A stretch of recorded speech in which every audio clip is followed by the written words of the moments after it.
बच्चों, आज आप मेरे साथ आपकी पाठ्यपुस्तक बसंत भाग 3 का पाठ 8 पढ़ रहे हैं। पाठ का नाम है यह सबसे कठिन समय नहीं। बच्चों, आप मेरे साथ यह पाठ पिछले भागों में पढ़ चुके हैं तथा इस पाठ पर आधारित अभ्यास प्रश्न हल कर चुके हैं।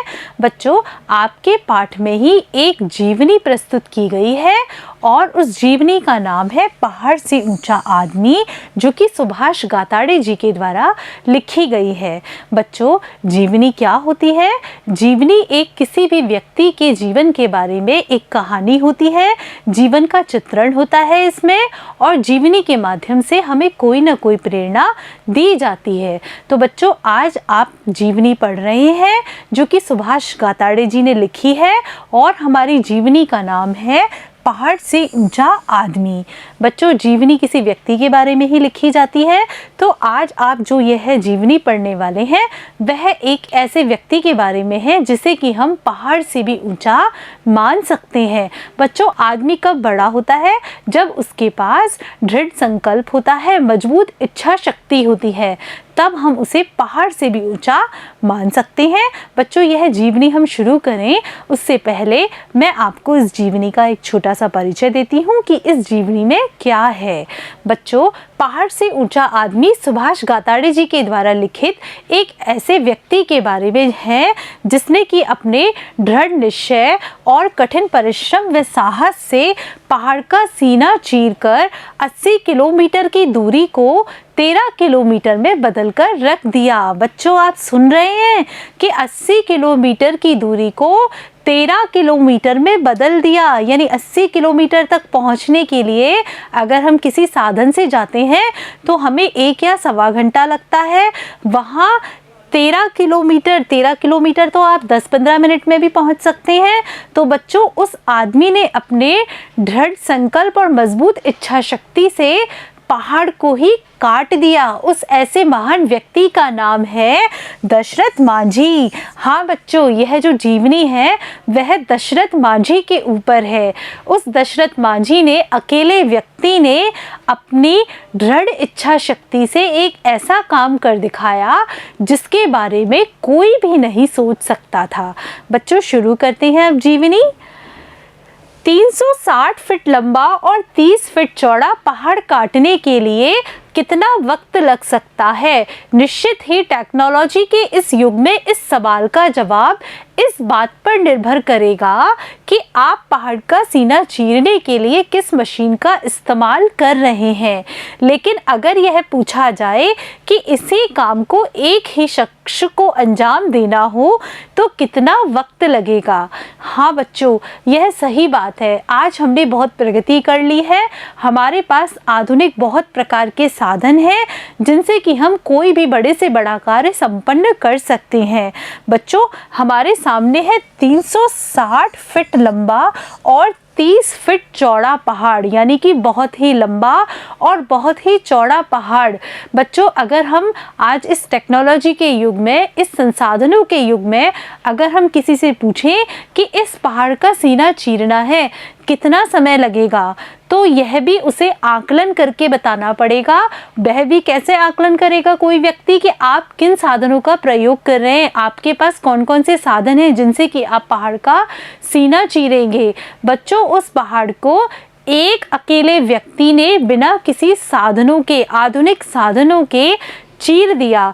तो बच्चों, आप सोचिए कि उस व्यक्ति को कितना समय लगा होगा यह कार्य करने में, उसके सामने कितनी परेशानियां आई होंगी, क्या उसका मनोबल भी टूटा होगा। यह तो आप जीवनी पढ़ेंगे, उसके बाद आपको पता चलेगा कि ऐसी क्या वजह थी कि दशरथ मांझी ने अकेले ही इतने बड़े, इतने ऊंचे पहाड़ का सीना चीर दिया। शायद यह चकरा देने वाला सवाल होगा, लेकिन बिहार के गया जिले के गैलौर गांव में एक मजदूर परिवार में जन्मे एक शख्स ने इसका जवाब अपने बाजुओं और अपनी मेहनत से दिया। हाँ बच्चों, ये जो हमारे दशरथ मांझी हैं, इनका जन्म बिहार के गया जिले के गैलौर गांव में हुआ था। और किस परिवार में हुआ था? मजदूर परिवार में हुआ था। और उन्होंने अकेले ही अपनी बाजुओं और अपनी मेहनत के दम पर इस पहाड़ का सीना चीर दिया। पहाड़ को हिला देने वाले उन दशरथ मांझी ने राजधानी दिल्ली में 2007 में अंतिम सांस ली। उनका जन्म 1934 में हुआ था। बच्चों, उनका जन्म तो 1934 में हुआ था और उनकी मृत्यु दिल्ली में 2007 में हुई थी। वर्ष 1966 की किसी अलसुबह जब छेनी हथौड़ा लेकर दशरथ मांझी अपने गांव के पास स्थित पहाड़ के पास पहुंचे तो बहुत कम लोगों को इस बात का पता था कि इस शख्स ने अपने दिल में क्या ठान लिया है, यानी कि क्या सोच लिया है। बच्चों, 1966 के दिन सुबह सुबह की बात है। वह मजदूर व्यक्ति तो थे दशरथ मांझी। उन दशरथ मांझी ने अपने साथ छेनी और हथौड़ा, छेनी क्या होता है? पत्थर तोड़ने का उपकरण होता है। छेनी और हथौड़े से हम पत्थर तोड़ते हैं। अपने कंधे पर छेनी और हथौड़ा रखकर सुबह सुबह जब दशरथ मांझी पहाड़ के पास जा रहे थे तब किसी को भी यह नहीं पता था कि यह व्यक्ति क्या करने जा रहा है, इस व्यक्ति के मन में क्या चल रहा है। मजदूरी और कभी कभार इधर उधर काम करने वाले दशरथ मांझी ने जब पहाड़ पर छेनी हथौड़ा चलाना शुरू किया तो आने जाने वाले राहगीरों के लिए भी नहीं, गांव के लोगों के लिए भी वह हंसी के पात्र बन गए। बच्चों, ध्यान देना, जब भी हम कोई एक नया काम शुरू करते हैं या कोई कठिन काम करने के बारे में सोचते हैं तो हमारे साथ यही होता है। हम कोई भी अच्छा काम करने के लिए निकलते हैं तो हमें निकलना पड़ता है। शुरू में लोग बाग हमारा बहुत मजाक बनाते हैं, कहते हैं पागल हो गया है यह क्या कर रहा है, यह काम तो संभव नहीं है। इस तरह से हमारा मनोबल तोड़ने की कोशिश करते हैं। ऐसा ही दशरथ मांझी के साथ हुआ। दशरथ मांझी के साथ क्यों हुआ? क्योंकि दशरथ मांझी एक मजदूर परिवार में जन्मे थे। बच्चों, जो लोग मजदूर परिवार में जन्मते हैं उनके पास खाने के लिए और अपना जीवन यापन करने के लिए बहुत बड़ी चुनौती होती है। चुनौती क्यों होती है? क्योंकि मजदूर व्यक्ति जब रोजाना काम करता है, रोजाना मेहनत मजदूरी करता है, तभी उसके घर में चूल्हा जलता है। बच्चों, ऐसे समय में दशरथ मांझी जब उनके पास मजदूरी का ही साधन है, उस समय वह छेनी हथौड़ा लेकर रोज पहाड़ के पास जा रहे हैं, पहाड़ को तोड़ने की कोशिश कर रहे हैं। ऐसे में सब लोग उनका मजाक बनाने लग गए कि यह क्या कर रहा है, यह कार्य तो संभव नहीं है, यह तो समय खराब कर रहा है। जीवन संगिनी फाल्गुनी देवी का समय पर इलाज न करा पाने से उसे खो चुके दशरथ मांझी को इससे कोई फर्क नहीं पड़ा। धुन के पक्के दशरथ की अथक मेहनत 22 साल बाद तब रंग लाई जब उस पहाड़ से एक रास्ता दूसरे गांव तक निकल आया। देखिए बच्चों, कितनी बड़ी बात बताई गई है कि जो हमारे दशरथ मांझी थे उनकी पत्नी थी फाल्गुनी देवी। उस फाल्गुनी देवी का वे समय पर इलाज नहीं करा पाए और इस बात से परेशान होकर दशरथ मांझी ने क्या किया, अपने पहाड़ को काटने की ठानी और उन्हें किसी चीज़ का कोई फर्क नहीं पड़ा। यानी लोग बाग आते जाते जो उनको टोक रहे थे, हंसी मजाक कर रहे थे, हंसी बना रहे थे, उस बात से इनको कोई फर्क नहीं पड़ा। वे दशरथ मांझी धुन के पक्के थे, यानी उन्होंने जो सोच लिया उनको वह काम करना था। और उनकी यह मेहनत कब रंग लाई? 22 साल बाद। हाँ बच्चों, 22 साल तक लगातार वह उस पहाड़ पर अपने छेनी और हथौड़े चलाते रहे और 22 साल बाद छेनी हथौड़े चलाने के बाद में उनकी मेहनत रंग लाई। मेहनत कैसे रंग लाई कि उस पहाड़ से एक रास्ता दूसरे गांव तक निकल आया, यानी कि उन्होंने पहाड़ को आर पार काट दिया। आखिर ऐसी क्या बात हुई थी कि दशरथ को पहाड़ चीरने की धुन सवार हुई? दरअसल पहाड़ को जब तक चीरा नहीं गया था तब तक दशरथ के गांव के सबसे नज़दीकी वजीरगंज अस्पताल 90 किलोमीटर पड़ता था। दशरथ की पत्नी की तबीयत खराब होने पर उसे वहां ले जाने के दौरान ही उसने दम तोड़ दिया। बच्चों, आप लोगों के मन में भी यह सवाल चल रहा होगा कि ऐसा क्या हुआ कि उसने अपने 22 साल खर्च कर दिए। वह 22 साल तक पहाड़ पर छेनी हथौड़ा चलाता रहा, वह भी ऐसे पहाड़ पर जिसको कि टेक्नोलॉजी वाले संसाधनों से भी चीरना तोड़ना बहुत मुश्किल था। ऐसे में वह व्यक्ति जिसको यह पता नहीं कि कितना समय लगेगा, वह उस पर छेनी और हथौड़े चला रहा है। ऐसी क्या बात है? तो बच्चों, बात यह थी कि उनके गांव के पास में एक अस्पताल था और वह अस्पताल भी उनके गांव से 90 किलोमीटर दूर था। 90 किलोमीटर यानी कि अगर आप किसी गाड़ी से जाते हैं, जीप से जाते हैं, तब भी आपको 2 घंटे लग जाते हैं। हाँ बच्चों, तो उनके साथ भी ऐसा ही हुआ। क्या हुआ कि उनकी पत्नी फाल्गुनी देवी बीमार हुई और उनको उस अस्पताल में पहुंचाने में बहुत अधिक समय लगा, जिसके कारण उनकी मृत्यु हो गई। बच्चों, इस घटना ने हमारे दशरथ माँ जी को हिलाकर रख दिया। उन्हें लगा कि पहाड़ से कोई रास्ता होता तो मैं अपनी पत्नी को वक्त पर अस्पताल ले जाता और उसका इलाज कर पाता। हाँ बच्चों, दशरथ माँ जी के साथ ऐसा हुआ।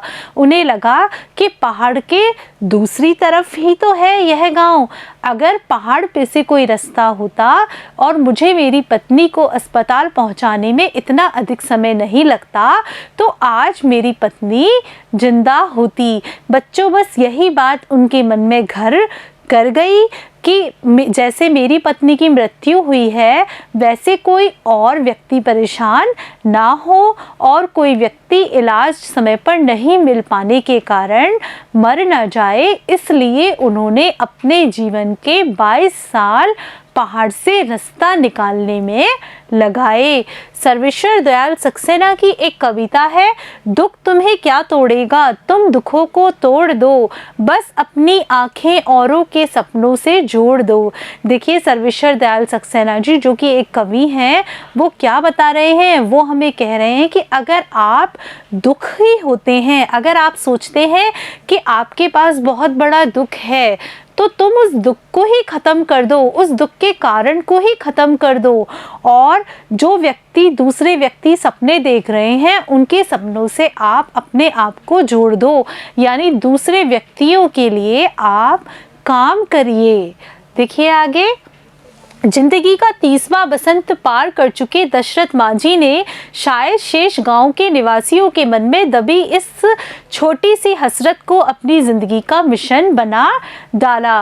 बच्चों, जब उनकी बीवी की मृत्यु हुई, उस समय उनके सामने भी यह बात आई, उनके मन में तो यह बात चली रही थी, साथ में गांव के जो लोग थे उनके मन में भी छोटी सी हसरत थी, छोटी सी इच्छा थी कि अगर पहाड़ के पार कोई रास्ता होता, पहाड़ से कोई रास्ता होता तो लोगों को बचाया जा सकता।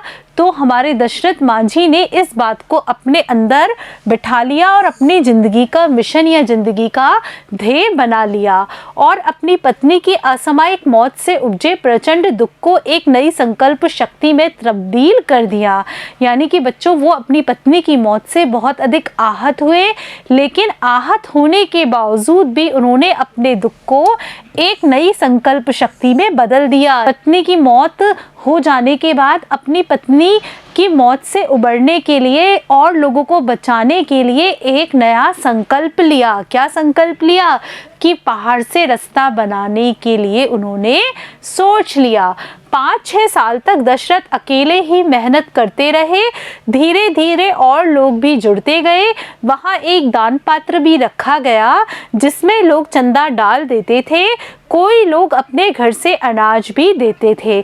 बच्चों, जब दशरथ माँ जी ने शुरू में यह काम किया, तब 4-5 साल तक वह अकेले ही व्यक्ति थे। लोगों को ऐसा लगता था कि यह 2-5 दिन करेगा, उसके बाद थक कर बैठ जाएगा, नहीं करेगा। जब 4-5 साल निकल गए, लोगों को लगा कि यह रोज़ाना यही काम करता है, तो धीरे धीरे उसके जो आसपास के लोग थे, गांव के लोग थे, वह उनसे जुड़ गए। बच्चों, जब हम कोई कठिन काम करते हैं या कोई नया काम करते हैं, तो लोग बाग हमसे जुड़ना नहीं चाहते हैं, लेकिन जब वो देखते हैं कि इस व्यक्ति में बहुत अधिक इच्छा शक्ति है, यह व्यक्ति इस काम को करके ही मानेगा, उस समय और लोग भी उस काम में जुड़ जाते हैं। दशरथ मांझी के साथ भी ऐसा हुआ। धीरे धीरे गांव के लोग उनसे जुड़ते चले गए। वहां पर एक दान पात्र भी रखा गया और जो लोग उनकी मदद नहीं कर पाते थे वो उसे कभी कभी गेहूं भी दे जाते थे, घर से अनाज भी दे दिया करते थे, क्योंकि दशरथ मांझी के पास तो मजदूरी थी। अब वो मजदूरी तो कर नहीं रहे, पहाड़ तोड़ रहे हैं, पहाड़ तोड़ने के लिए उन्हें पैसे नहीं मिल रहे हैं, तो वो खाना कहाँ से खाएंगे। ऐसे में गांव वालों ने उनके बारे में सोचकर अनाज भी देना शुरू कर दिया। आज की तारीख में आप कह सकते हैं कि गैलौर से बंजीरगढ़ जाने की 80 किलोमीटर की दूरी को 13 किलोमीटर ला देने वाला यह रास्ता एक श्रमिक के प्यार की निशानी है। श्रमिक के प्यार की क्या निशानी है कि एक श्रमिक ने अपनी बीबी की याद में या अपनी बीबी की असामयिक मौत से आहत होकर इतना बड़ा काम कर दिया।